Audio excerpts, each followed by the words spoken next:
안녕 얘들아. 자, 통합과 원격 수업 시작해 봅시다. 선생님이 프린트 앞뒤로 해가지고 찍어준 거 2장짜리 나눠준 거 있죠? 그거 하면 됩니다. 그리고 교과서는 70쪽을 한번 펴보세요. 우리 수행평가를 해야 되는데 그러려면 여기 내용을 먼저 해야 돼서 조금 건너뛰어서 여기 먼저 수업하도록 할게요. 자, 내용이 이제 앞쪽 내용을 하지 않아도 크게 연관성이 없기 때문에 관계없을 것 같습니다. 자, 오늘부터 3번 신소재의 개발과 활용에 대해서 알아보고요. 이 영상 뒤쪽에 수행평가를 어떻게 할 건지 뭘 준비해야 되는지 안내를 하니까 강의 영상을 잘 듣고 필기해 보면서 수업 들어봅시다. 자, 제목은 신소재의 개발과 활용, 새로운 소재, 이런 것들이 어떻게 개발됐고 활용됐는지, 우리 수행평가는 이 신소재를 활용한 어떤 상품을 우리가 광고하는, 홍보하는 그 홍보지를 만들어서 발표하는 형태로 수행평가가 진행이 될 거예요. 자, 그래서 이번 시간에 전기적 성질을 이용한 신소재와 자기적 성질을 이용한 신소재의 예를 말할 수 있다. 그 다음에 물질의 다양한 성질을 변화시켜서 신소재를 개발한 사례를 찾아서 그 장단점을 평가할 수 있다가 학습 목표입니다. 자, 그러면 신소재가 무엇인지 알아야 되겠죠? 자, 우리 문명이 이제 계속 발달해 왔습니다. 자, 인류가 사용했던 그런 도구의 소재에 따라서 이제 문명이 발달해 왔는데요. 옛날부터 석기시대부터 가면 돌석자죠. 돌을 이용해서 뭔가 농기구나 무기 같은 걸 만들었고요. 자, 그 이후에 청동기 시대가 오면, 자, 청동이니까 구리하고 주석으로 만든 그 합금인 청동을 사용해서 무기도 만들고 낫 같은 거 농기구도 만들고 했습니다. 자, 그 이후에 이제 돌에서 철을 뽑아낼 수 있게 돼요. 그래서 그 철을 활용하면서 굉장히 강력한 농기구도 만들 수 있겠죠. 자, 청동보다 더 단단한 철로 만든 농기구 사용으로 농업 생산량이 증가했고요. 현재에도 철은 굉장히 많이 활용이 되고 있죠. 자, 이런 것도 구리, 주석, 철 이런 것들이 소재잖아요. 자, 이런 것들이 점점 새로운 소재들이 개발이 됩니다. 자, 그걸 신소재라고 하는데, 과학기술을 이용해서 기존 소재의 결점을 보완하고 새로운 기능과 성질을 갖도록 만든 재료를 신소재라고 합니다. 자, 석기시대에는 뭐가 신소재였죠?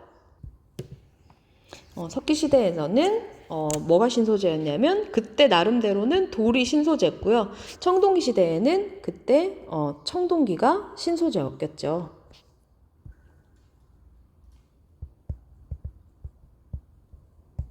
그랬을 겁니다.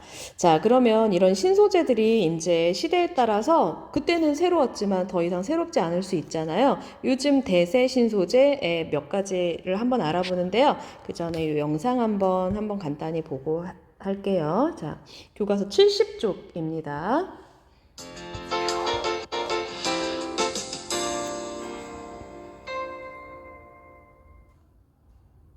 세계 각국의 자원 경쟁이 치열해지면서 최근 각계에선 전기자동차의 경량화에 심혈을 기울이고 있다.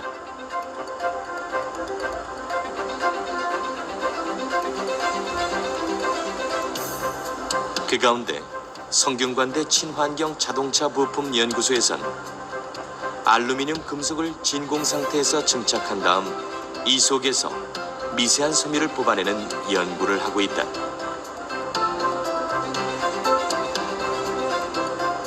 머리카락보다도 10만 배나 가늘다는 탄소 나노 튜브다.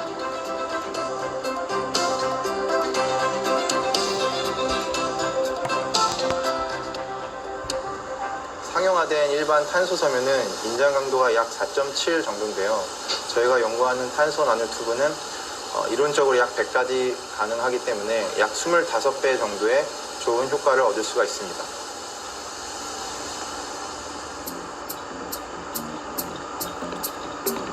탄소 나노 튜브는 이 어깨를 한 다발로 엮어야 머리카락 한 올의 굵기가 될 만큼 가는 섬유다. 그럼에도 철강보다 100배가 넘는 강도를 자랑한다. 이 섬유를 합성해 차체를 만든다면 철로 만든 차량보다 강하고 무게는 4분의 1가량 줄어드는 것이 가능하다고 한다. 자동차 총 중량이 줄어들면 그 연비가 향상되는 것이고 CO2 발생량이 줄어드는 것이거든요. 금속과 같이 이렇게 무거운 소재를 플라스틱이라든지 이런 소재로 대치를 하면 무게가 감소를 하게 됩니다. 그래서 기계 그 단단한 그런 특성들을 자꾸 높여주는 그런 소재들이 자꾸 남아주어야 자동차의 경량화가 이루어질 수 있습니다.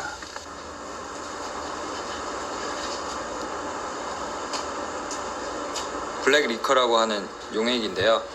목재 공장이나 제지 공장에서 부산물로 나오는 폐기물을 이용해서 저희는 이제 고분자랑 합성을 통해서 친환경 소재를 연구하고 있습니다. 탄소 나노튜브와 더불어 진행되고 있는 또 하나의 연구는 목재의 폐기물에서 나오는 흑액으로 친환경 부품을 만드는 것이다.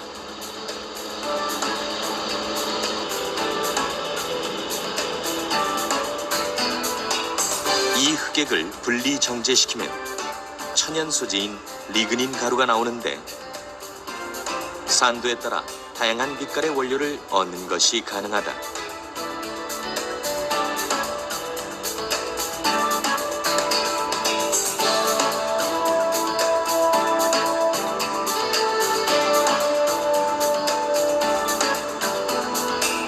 연구실에선 이 가루를 고분자 물질과 합성해 자동차의 부품을 만드는 실험을 하고 있다. 이게 저희가 사출을 통해서 얻은 결과물입니다. 보시는 것 같이 이런 독보 모양의 샘플을 얻을 수가 있고요. 이 사용되는 몰드에 따라서 여러 가지 형상이나 다양한 형태의 이제 최종 결과물을 얻을 수가 있습니다.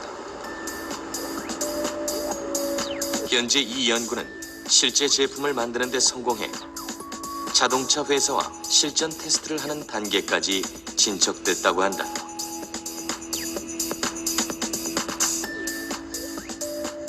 공급량이 무한대다 하는 것입니다. 굉장히 많은 양이 공급이 될 수가 있고 가격이 또 굉장히 싸고요. 그리고 이 소재가 자동차로 사용되었다가 폐기될 때 우리가 뭐 온도를 가하거나 어떤 그 에너지를 소모할 필요가 없이 그냥 자연에다가 갖다가 버려주면 다시 자연으로 돌아가는 이런 친환경 소재인 것입니다.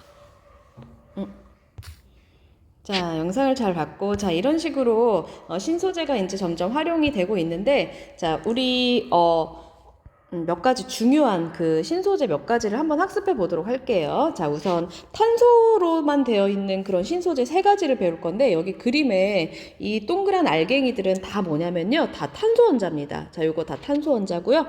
여기 있는 이 동그란 알갱이도 탄소 원자, 이 까만 알갱이도 다 똑같은 탄소 원자예요. 그냥 그림만 이렇게 다르게 표현된 건데, 자, 오로지 탄소로만 이루어진 신소재 3가지를 한번 알아봅시다. 자, 제목은 탄소의 변신이고요. 자, 나노 신소재라고 해서 나노는 굉장히 작은 크기 10의 마이너스 9제곱미터를 나노 크기라고 합니다.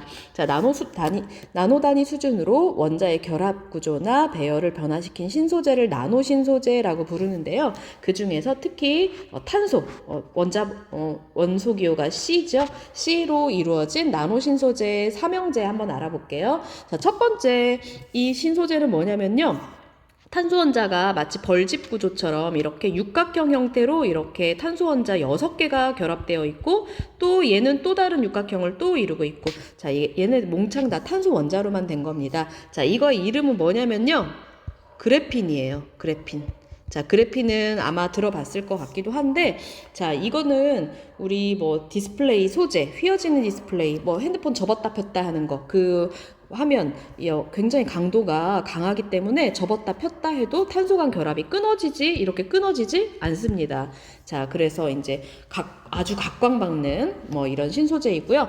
자, 얘는 이제 어떻게 만들어졌냐면요. 우리 연필심 성분 있잖아. 연필이 이렇게 있으면 이렇게 뾰족한 앞에 이 성분이 이제 흑연이잖아요. 이 흑연도 역시 탄소로만 이루어져 있습니다. 자, 이거는 근데 이제 여러 이렇게 층으로 돼 있는데, 자, 여기에 탄소층이 있고 1층, 2층 이렇게 돼 있고, 층과 층 사이의 결합은 굉장히 약합니다. 근데 요거 하나를 딱 잘라내면 이 한 층, 이 한 층이 바로 그래핀이에요. 즉, 그래핀이란 어떤 신소재냐? 흑연의 한 층만 벗겨내요. 탄소 원자들이 이렇게 평면 1층 한 겹이죠. 필름 한 겹처럼 한 장짜리처럼 탄소 원자들이 평면을 이루고 있는 구조를 하고 있고요. 자, 탄소 원자가 무슨 각형? 육각형을 이루고 있는 형태입니다. 자, 이 특징이 어떠냐? 이 신소재는 지금 원자 요거 한 겹이기 때문에 굉장히 얇죠. 자, 근데 전기가 굉장히 잘 통합니다. 그리고 열도 잘 전도하고요. 그 다음에 강철의 200배 이상의 굉장히 강력한 그런 강도, 높은 강도를 가지고 있습니다. 자, 근데 이게 원자 한 겹 두께밖에 되지 않잖아요. 그러니까 얇고 가벼워요. 투명해요. 그리고 막 휘어집니다. 펄럭펄럭 이렇게 휘어지고요. 유연하고 그 다음에 투명합니다. 자, 근데 한계점이 있어요. 뭐냐면 아직까지는 대량 생산이 좀 어렵고요. 수송하고 저장이 조금 어렵고 생산 비용이 좀 돈이 많이 들어요. 그러니까 고가의 신소재입니다. 자, 어디에 이용되냐? 휘어지는 투명 디스플레이, 뭐 TV 중에 약간 이렇게 돌돌돌 말 수 있다든지, 뭐 신문 같은 것도 전자신문 돌돌 말 수 있다든지, 아니면 우리 핸드폰에 이렇게 휘어지는 접었다 폈다 하는 폴더블 폰 있죠? 자, 그런 것들에 이 그래핀이 활용됩니다. 자, 통신기기, 그 다음에 고효율 태양전지, 그 다음에 에너지를 저장하는 장치나 아니면 우리 바이오 메디컬 소재, 의료 분야에서도 활용이 되고요.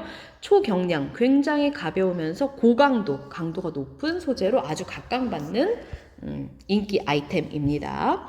자, 그 다음에 두 번째, 탄소로 이루어진 신소재 두 번째는요, 이 그래핀을 김밥 말듯이 돌돌돌 말아서 원통 형태로 만 것 같은 이런 구조. 자, 얘가 바로 뭐냐면 아까 나왔던 건데요, 탄소 나노 튜브입니다. 탄소 나노 튜브. 탄소로 이루어진 나노 크기의 굉장히 작은 튜브. 딱 보니까 빨대처럼 생겼죠. 자, 이 탄소 나노 튜브라고 부르는데 얘는 구조가 어떻게 생겼냐? 아까 옆에 있는 이것을 그래핀을 김밥 말듯이 돌돌돌 둥글게 만 것과 같은 원통형의 탄소 구조이고요. 여기도 마찬가지로 여기 보시면 육각형 보이십니까? 자, 탄소 원자가 육각형 형태로 결합을 하고 있어요. 자, 얘는 전기 전도성도 높아요. 자, 강도도 철보다 강합니다. 그리고 무게가 당연히 가벼워요. 너무 좋아요. 그래서 얘는 어떤 튜브 형태를 하고 있잖아요. 그래서 첨단 현미경, 우리 이제 과학실에서 있는 그런 현미경 말고 굉장히 더 원자 사이즈까지 이렇게 형태를 파악할 수 있는 그 첨단 현미경의 탐침, 뾰족한 이 탐침으로 활용이 되고요. 그다음에 나노 핀셋. 핀셋, 우리 집에서 쓰는 핀셋 있죠? 이거를 더 굉장히 가늘게 현미경을 보면서 이 정자 하나를 집어낸다든지 굉장히 더 작은 나노 크기의 핀셋으로 활용이 됩니다. 자, 그 다음에 마지막, 딱 보니까 축구하고 싶죠? 자, 이 물질의 이름은 뭐냐면요. 플러렌입니다. 플러렌. 자, 탄소로만 이루어져 있고요. 인공적으로 다 만들어낸 거고요. 자, 탄소 원자 몇 개냐면 이거 세보면 C60이라고 해서 탄소 원자 60개로 딱 축구공처럼 딱 만들어 놨습니다. 자, 여기 보시면 여기는 육각형 보이십니까? 자, 육각형이고 이 부분은 오각형이죠. 자, 탄소 원자들이 축구공 모양으로 결합한 형태이고요. 몇 개의 탄소 원자? C60이니까 60개의 탄소 원자가 오각형도 이루고 육각형도 이루고 축구공 모양이랑 똑같죠. 자, 내부의 빈 공간, 여기 안에가 이렇게 보시면 여기 안에 보시면 여기가 텅 비어 있습니다. 내부가 빈 공간이 있고요. 잘 부서지거나 변형되지 않아요. 나름대로 단단하게 결합하고 있기 때문에 안 변형돼요. 그 다음에 기름에 잘 녹는 성질을 가지고 있습니다. 그래서 어떤 일을 하냐면요, 이 내부의 빈 공간을 이용해서 약을 여기다 넣는 거예요. 그래서 의약 성분을 이제 체내에서 운반할 수 있도록 이런 역할로 활용이 됩니다. 자, 뒷장 한번 넘겨볼게요. 자, 아까는 이제 탄소로 이루어진 그런 신소재를 알아봤고요. 자, 이번에는 이제 꼭 탄소로 이루어지지 않았더라도 반도체, 우리 핸드폰, TV, 우리 온갖 가전제품에 반도체 다 들어갑니다. 자, 반도체도 역시 신소재예요. 지금 핫한 신소재는 아니지만 지금도 여전히 모든 가전제품에 다 쓰이고 있는 신소재죠. 자, 얘는 반만도체라는 뜻입니다. 자, 즉 도체, 전기가 잘 통하는 도체와 그 다음에 절연체, 전기가 안 통하는 절연체, 이거의 중간 정도의 전기적 성질을 갖는 물질이고요. 그러니까 내가 원하면 전기를 잘 흐르게 할 수 있고 내가 원하지 않으면 전기가 흐르지 않도록 하는 조절할 수 있는 그런 물질을 반도체, 반만도체다 이런 성질입니다. 자, 그러면 이 도체, 반도체, 절연체 각각의 특징 한번 알아볼게요. 우선 첫 번째 칸 한번 보자. 전기 저항이 작아서 전류가 굉장히 잘 흘러요. 이런 물질에는 철이나 구리, 전기 완전 잘 통하겠죠. 자, 이런 물질을 뭐라고 하냐? 도체라고 부르죠. 전기 완전 잘 통합니다. 자, 그 다음에 두 번째 거. 자, 전기 저항이 완전 커서 전류가 잘 안 흘러요. 고무나 유리 같은 거. 자, 전기 안 통하죠? 자, 이런 물질을 절연체라고 부릅니다. 절연체. 자, 그러면 우리의 주인공, 얘가 우리의 주인공이죠. 전기 저항이 변합니다. 크게 할 수도 있고 작게 할 수도 있어요. 자, 그래서 도체 전기가 내가 원할 때만 흐를 수 있게, 자, 그런 물질을 오늘의 주인공 반도체라고 부릅니다. 자, 어떤 원소들이 활용되냐면요. 규소는 이제 원소 기호가 Si고요. 그 다음에 저마늄, 옛날에 게르마늄 팔제 할 때처럼, 자, 얘는 Ge. 저마늄. 자, 이걸 활용해서 반도체를 만듭니다. 자, 근데 이때 이제 순수한 규소나 순수한 저마늄으로 하면요, 전류가 잘 흐르지 않아요. 근데 여기다가 아주 적은 양의 그런 원소를 미량 첨가하면 전류를 잘 흐를 수 있게 해줍니다. 자, 그렇게 해서 이제 반도체를 만드는데요. 자, 그렇게 해서 만든 반도체의 종류 4가지 한번 알아볼게요. 반도체가 어디에 이용되는지. 자, 첫 번째 거는 뭐냐면요. 다이오드라는 겁니다. 다이오드. 자, 이렇게 생겼고요. 자, 얘는 한쪽 전류가 이제 한쪽 방향으로만 흐릅니다. 자, 이렇게 한쪽 방향으로만 전류가 흐르고요. 두 종류의 반도체를 붙여서 만듭니다. 그래서 뭔가 교류 전류를 직류 전류로 바꿔주는 이런 역할을 합니다. 자, 그 다음에 두 번째 이 소재는요, 트랜지스터예요. 핸드폰 같은데 옛날에 이렇게 전자부품 뜯어보면 이거 꼭 들어있습니다. 트랜지스터. 자, 트랜지스터는 어떤 전기적 신호를 크게 막 키워주는 역할을 해요. 증폭작용을 하고, 그 다음에 스위치 역할을 합니다. 그러니까 연결했다, 끊어졌다. 그래서 전자장치의 성능을 향상시키고요. 얘 때문에 신호를 어차피 얘가 증폭시켜주니까 전자장치, 이런 전자기구들을 좀 작게 만들 수 있는 그런 기술이 이 트랜지스터 때문에 가능합니다.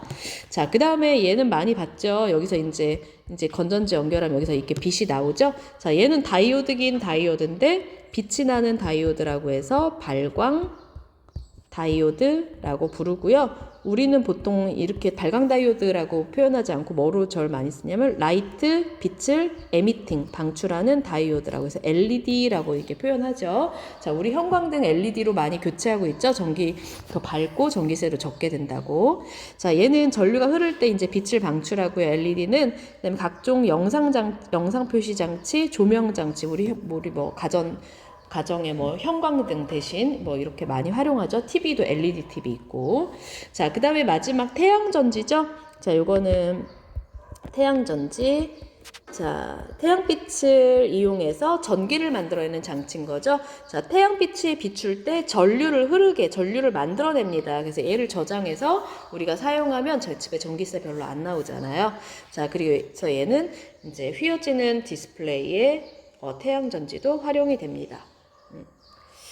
자, 그 다음에 이제 세 번째 신소재 알아보는데요. 자, 그의 이름은 바로 초전도체입니다. 자, 초전도체는 뭐냐?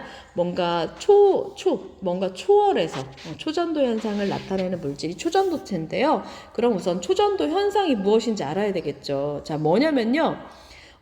전기 저항이 0이 되는 현상이에요. 전기 저항이 0이면 전류가 굉장히 잘 흐르겠죠.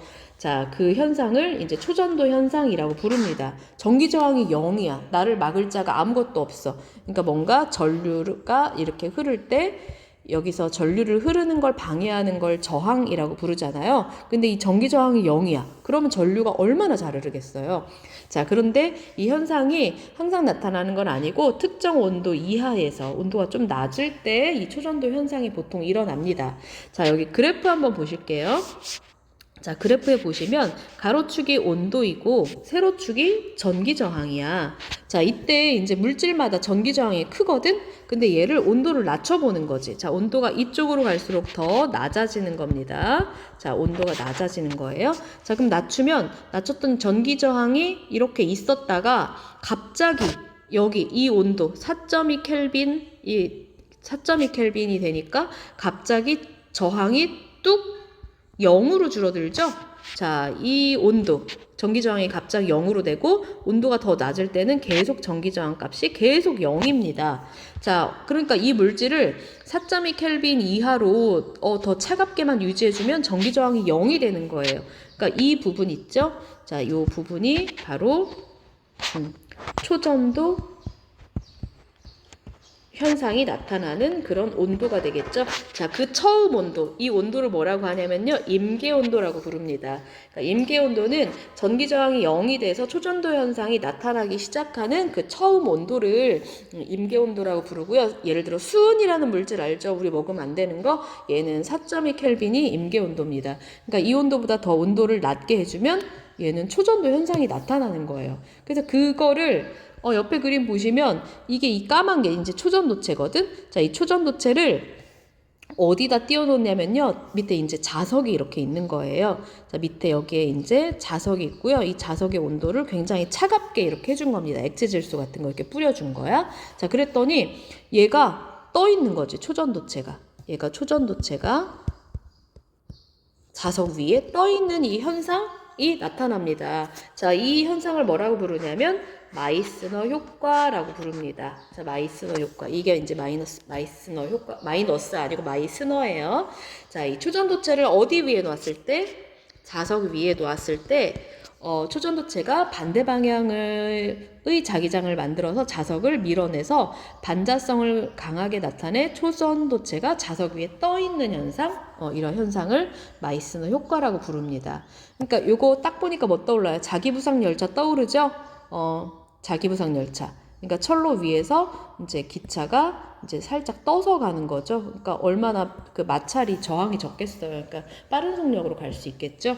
자, 그러면 이런 초전도체가 어디에 이용되는지도 알아야 될 것 같아요. 자, 우선 첫 번째 특징, 전기 저항이 0이라는 특징을 이용한 성질이 있고요. 그다음 외부 자기장을 밀어내는 그 효과를 이용한 그 이용이 있습니다. 요거 먼저 할까요? 자, 외부 자기장을 밀어냅니다. 그러니까 이게 자기부상 열차래요. 요거 뭐 영종도 쪽 가면 이제 탑승할 수 체험관도 있는 것 같아요.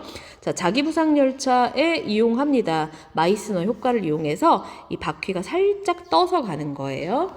자, 그 다음에 이번에는 자, 전기 저항이 0인 성질을 이용한 그런 이용. 전기 저항이 0이야. 그럼 전류가 굉장히 잘 통하겠죠? 그래서 전력 손실이 없습니다. 전류에 의해서 저항이 없기 때문에 열이 발생하지 않아요. 그래서 이런 고가의 이런 초전도 케이블, 우리 지하 이렇게 땅속에 매몰되어 있습니다. 초전도 케이블이 전력 손실이 없는 그런 송전선, 그 발전소에서 전기를 만들어내면 우리 집으로 보내주잖아요. 이때 일부를 초전도 케이블로 사용하면 전력 손실이 없어서 엄청 에너지 낭비가 없겠죠. 자, 초전도 케이블에 사용된다라는 거 기억해 두시고, 자, 그 다음에 또 병원에서 사용하는 거, 그 MRI, 우리 막 뭐 뇌 같은 거 사진 찍을 때 MRI 같은 거 찍어 보잖아요. 자기 공명 영상이라고 해서 굉장히 전류를 강하게 흐를 수 있기 때문에 강한 자기장을 만들어낼 수 있어요. 그래서 MRI에는 이 초전도체가 사용이 되고요. 그다음에 물리적으로 핵융합 장치나 입자 가속기, 이거는 이제 물리 분야에서 활용이 되는 건데 여기에도 이제 초전도체가 들어갑니다. 자, 그다음에 뒷장 한번 넘겨볼게요. 자, 이번에 이제 신소재는 또 무엇이냐 하면, 자, 액정입니다. 액정. 우리 액정 화면. 요즘에는 액정을 그렇게 많이 쓰지는 않지만, 요즘에는 뭐 LCD나 LCD가 액정이에요. LCD. 리퀴드 크리스탈 디스플레이. LCD. 자, 이게 액정이고요. 자, 가늘고 긴 분자가 규칙적으로 배열되어서 고체 결정의 성질을 가지면서도 액체처럼 흐르는 물질이고요. 우리 전자계산기 있잖아. 우리 계산기 이렇게 띡띡띡띡 이렇게 뭐 1, 2, 3, 4 이렇게 키패드 누르면 여기 까만 색깔로 글씨 생기잖아요. 이게 액정입니다. 자, 근데 온도계, 텔레비전, 휴대전화 등의 영상 표시 장치로 활용되고요. 지금 핫한 뭐 신소재는 아니긴 합니다. 자, 어쨌거나 얘도 신소재였었다는 거. 그 다음에 네오디뮴 자석 중에 완전 센 애 있죠? 자, 걔는 원래 자석이 철 원자 사이에 네오디뮴하고 붕소를 좀 첨가해서 만든 강력한 자석이라는 거. 그 다음에 얘 어디에 이용되냐? 하드디스크, 컴퓨터에 그 헤드나 고출력 소형 스피커에 자석 들어가죠. 그 다음에 모터에도 자석 꼭 들어갑니다. 자, 여기에 강력한 자석인 네오디뮴 자석을 넣어준다라는 거. 자, 그 다음에 6번이 뭐냐면 이제 얘는 자연을 닮은 신소재예요. 자, 이걸 뭐라고 부르냐면요.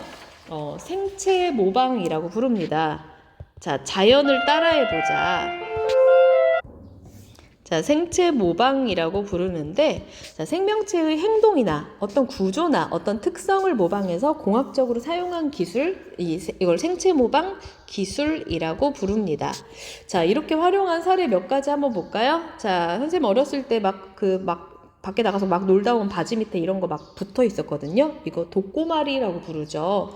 자, 이 독고마리를 이용한 것이 있습니다. 다 알고 있는 우리 운동화 찍찍이라고 부르는 거, 벨크로 테이프. 이게 이제 독고마리를 흉내낸 거예요. 여기 끝에 보면 얘가 이게 뾰족한 게 아니라 끝에 이렇게 휘어 있어요. 이렇게 휘어 있습니다. 그러니까 뭐 옷에 딱 걸리기 딱 좋죠. 여기 보니까 벨크로 테이프의 이 부분이 이렇게 휘어 있죠. 자, 이게 이제 자연을 모방한 거. 갈고리 형태의 가시가 있기 때문에 털에 잘 붙어서 떨어지지 않는 성질을 이용해서 벨크로 테이프를 만들었습니다. 자, 그 다음에 이거는 두 번째 그림은 뭘 확대한 거냐면요. 연잎을 확대한 겁니다. 그 연잎 보면 연잎이 이렇게 어떻게 생겼지? 이렇게 생겼잖아요. 자, 여기에 물방울이 이렇게 있으면 얘가 또르르르 그냥 흘러내립니다. 자, 물이 이제 여기에 잘 달라붙지를 못해요. 자세히 현미경으로 보면 어떤 구조냐면 연잎이 이렇게 나노미터 크기의 돌기들로 돼 있어요. 그러니까 물방울이 여기 착 달라붙지 못하니까 이렇게 살짝 지들끼리 그냥 떠 있는 거예요. 물에 젖지 않아서 표면을 깨끗하게 유지해줍니다. 얘가 또르르 하고 이렇게 물방울이 굴러 떨어지게 되는 거죠. 그래서 얘를 어디에 이용되냐? 코팅제. 뭐 자동차 유리에 코팅제를 싹 뿌려. 그러면은 물방울이 또르르르 있고 이제 뭐 이렇게 굴러 떨어지도록. 그다음에 세정제에도 뭐 유리 세정제 같은 거에도 일부 들어 있습니다. 자, 그다음에 자, 홍합이죠? 얘는 홍합. 자, 홍합이 보면 바위에 엄청 착하고 달라붙어 있단 말이지. 자, 이거는 홍합에서 이 족사라는 물질을 분비를 하는데요. 이 족사가 굉장히 강력한 본드 역할을 하는 겁니다. 접착성이 있는 단백질이에요. 자, 접착 단백질인 족사라는 물질을 분비를 해요. 홍합 자체에서. 그래서 젖어 있는 표면에도 강력하게 이렇게 흡착을 할 수 있습니다. 그래서 의료용 생체 접착제. 예를 들어 뭐 이마가 살짝 이제 이게 좀 다쳐서 찢어졌어요. 근데 이제 꼬매면 좀 아프고 또 막 흉터도 좀 남고 하잖아요. 이때 의료용 생체 접착제를 살짝 이렇게 해서 붙일 수 있습니다. 근데 꼬매는 것보다는 조금 이제 좀 다시 터질 수 있어서 불안하긴 합니다. 자, 의료용 뭔가 젖어 있을 때도 뭔가 잘 달라붙을 수 있게. 그 다음에 수중 접착제 이런 걸로 활용이 됩니다. 자, 그 다음에 밑에 그림은 뭐냐면요. 도마뱀인데 도마뱀 중에 개코도마뱀. 개자가 어이자입니다. 개코도마뱀. 자, 여기에 이제 개코도마뱀이 유리에 그냥 막 수직으로 막 올라가요. 스파이더맨처럼. 자, 그걸 자세히 봤더니 뭐가 있냐. 개코도마뱀의 발바닥에 아주 미세하게 이렇게 털이 이렇게 나 있는 거야. 미세한 털. 자, 근데 그 털이 뭔가 그 빨판 역할을 하는 거죠. 그래서 나무나 벽에 쉽게 탈부착 가능하기 때문에 스파이더맨처럼 막 수직으로 막 올라갈 수 있는 거예요. 그래서 스티키봇이라고 해서 끈적끈적한 뭐 달라붙는 로봇도마뱀을 만드는 원리가 이겁니다. 자, 그 다음에 자, 이번에는 뭐냐면요. 로봇 청소기 뭐를 따라 한 거냐? 자, 로봇 청소기 선생님도 아주 애용하는 가장 좋아하는 가전제품 로봇 청소기는 박쥐를 모방한 거죠. 박쥐가 어둠 속에서도 초음파를 얘가 발생시켜요. 그래서 뭔가 여기에 뭔가 벽이 있다, 물건이 있다. 그럼 얘가 다시 초음파를 반사시켜서 다시 박쥐한테 돌려보냅니다. 그럼 박쥐가 저기 뭔가 벽이 있구나, 물건이 있구나 알아차립니다. 그래서 초음파를 이용한다는 거 어둠 속에서도 장애물이나 먹이물을 감지할 수 있습니다. 그걸 이용한 게 바로 로봇 청소기겠죠. 자, 그 다음에 그 밑에 거는 뭐냐면요. 여기 저소음 고효율 팬, 뭐 에어컨이나 이런 그런 팬에 여기 보니까 미세한 이런 펜 있죠? 이런 날개 이런데 미세한 이런 게 홈을 이렇게 파주는 거예요. 그랬더니 더 공기가 더 이 흐름을 따라 잘 흘러갈 수 있기 때문에 소음이 적더라. 그리고 뭐 더 잘 돌아가더라. 저항이 없더라. 자, 누구를 모방한 거냐면요. 혹등고래를 모방한 겁니다.